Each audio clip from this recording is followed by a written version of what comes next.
2024년 1월 12일 연중 제1주간 금요일 제1독서 사무엘기 상관의 말씀입니다.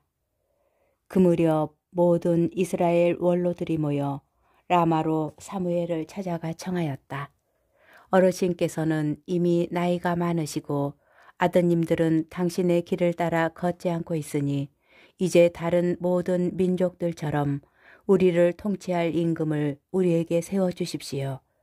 사무엘은 우리를 통치할 임금을 정해주십시오 하는 그들의 말을 듣고 마음이 언짢아 주님께 기도하였다. 주님께서 사무엘에게 말씀하셨다. 백성이 너에게 하는 말을 다 들어주어라. 그들은 사실 너를 배척한 것이 아니라 나를 배척하여 더 이상 나를 자기네 임금으로 삼지 않으려는 것이다. 사무엘은 자기한테 임금을 요구하는 백성에게 주님의 말씀을 모두 전하였다. 사무엘은 이렇게 말하였다. 이것이 여러분을 다스릴 임금의 권한이요. 그는 여러분의 아들들을 데려다가 자기 병거와 말 다루는 일을 시키고 병거 앞에서 달리게 할 것이요. 천인 대장이나 50인 대장으로 삼기도 하고 그의 밭을 갈고 수확하게 할 것이며 무기와 병거의 장비를 만들게도 할 것이요. 또한 그는 여러분의 딸들을 데려다가 향 제조사와 요리사와 제빵 기술자로 삼을 것이요.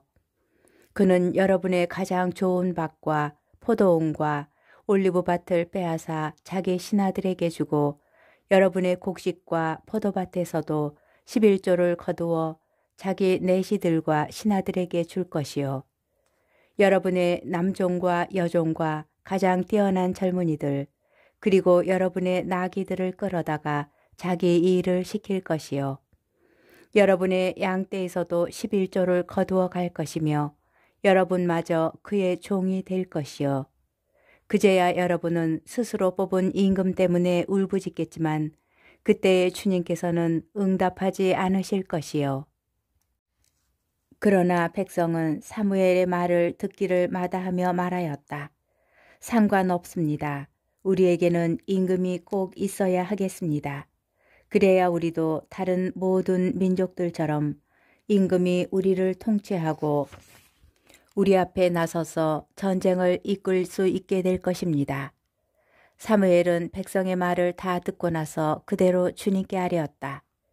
주님께서는 사무엘에게 그들의 말을 들어 그들에게 임금을 세워주어라 하고 이르셨다. 주님의 말씀입니다. 복음, 마르코 복음 2장 1절에서 12절의 말씀입니다. 며칠 뒤에 예수님께서는 가파르나움으로 들어가셨다. 그분께서 집에 계시다는 소문이 퍼지자 문 앞까지 빈자리가 없을 만큼 많은 사람이 모여들었다. 예수님께서는 그들에게 복음 말씀을 전하셨다. 그때 사람들이 어떤 중풍 병자를 그분께 데리고 왔다.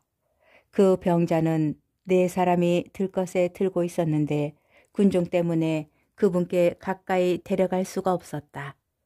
그래서 그분께서 계신 자리에 지붕을 벗기고 구멍을 내어 중풍 병자가 누워있는 들것을 달아 내려보냈다. 예수님께서 그들의 믿음을 보시고 중풍 병자에게 말씀하셨다. 애야, 너는 죄를 용서받았다. 율법학자 몇 사람이 거기에 앉아 있다가 마음속으로 의아하게 생각하였다. 이 자가 어떻게 저런 말을 할 수 있단 말인가? 하느님을 모독하는군. 하느님 한 분 외에 누가 죄를 용서할 수 있단 말인가? 예수님께서는 곧바로 그들이 속으로 의아하게 생각하는 것을 당신 영으로 아시고 말씀하셨다. 너희는 어찌하여 마음속으로 의아하게 생각하느냐? 중풍 병자에게 너는 죄를 용서받았다 하고 말하는 것과 일어나 내 들것을 가지고 걸어가라 하고 말하는 것 가운데 어느 쪽이 더 쉬우냐? 이제 사람의 아들이 땅에서 죄를 용서하는 권한을 가지고 있음을 너희가 알게 해주겠다. 그러고 나서 중풍 병자에게 말씀하셨다. 내가 너에게 말한다. 일어나 들 것을 들고 집으로 돌아가거라. 그러자 그는 일어나 곧바로 들 것을 가지고 모든 사람이 보는 앞에서 밖으로 걸어 나갔다. 이에 모든 사람이 크게 놀라 하느님을 찬양하며 말하였다. 이런 일은 일찍이 본 적이 없다. 주님의 말씀입니다. 오늘의 묵상. 중풍병자의 죄를 용서하시는 예수님을 두고 율법학자는 이렇게 생각합니다. 이 자가 어떻게 저런 말을 할 수 있단 말인가? 하느님을 모독하는군. 하느님 한 분 외에 누가 죄를 용서할 수 있단 말인가? 구약 성경의 신학에 따르면 율법학자의 생각은 틀리지 않았습니다. 죄를 용서하시는 분은 하느님 한 분이시기 때문입니다. 그러나 예수님께서는 하느님의 용서가 이제 당신을 통하여 이루어진다는 신비를 드러내십니다. 이제 사람의 아들이 땅에서 죄를 용서하는 권한을 가지고 있음을 너희가 알게 해주겠다. 그리고 뒷날 부활하신 예수님께서는 땅에서 죄를 용서하는 권한이 사도들과 교회의 사제들을 통하여 계속해서 이루어지게 하셨습니다. 성령을 받아라. 너희가 누구의 죄든지 용서해주면 그가 용서를 받을 것이고 그대로 두면 그대로 남아있을 것이다. 많은 교우가 고해성사를 부담스러워합니다. 아마도 고해사제를 너무 의식하기 때문일 것입니다. 그러나 고해성사는 오늘 복음이 선포하는 땅에서 죄를 용서하는 권한이 이루어지는 성사입니다. 하느님께서 예수님을 통하여 중풍병자의 죄를 용서하여 주신 것처럼 고해소에서 사제를 통하여 우리의 죄를 용서하여 주십니다. 중풍병자의 죄를 용서하여 주신 예수님의 모습을 눈여겨봅시다. 예수님께서는 그들의 믿음을 보시고 중풍병자에게 말씀하셨습니다. 애야, 너는 죄를 용서받았다. 예수님께서는 중풍병자의 죄를 보지 않으셨습니다. 그를 예수님께 데려간 사람들의 믿음을 보시며 죄를 용서하여 주셨습니다.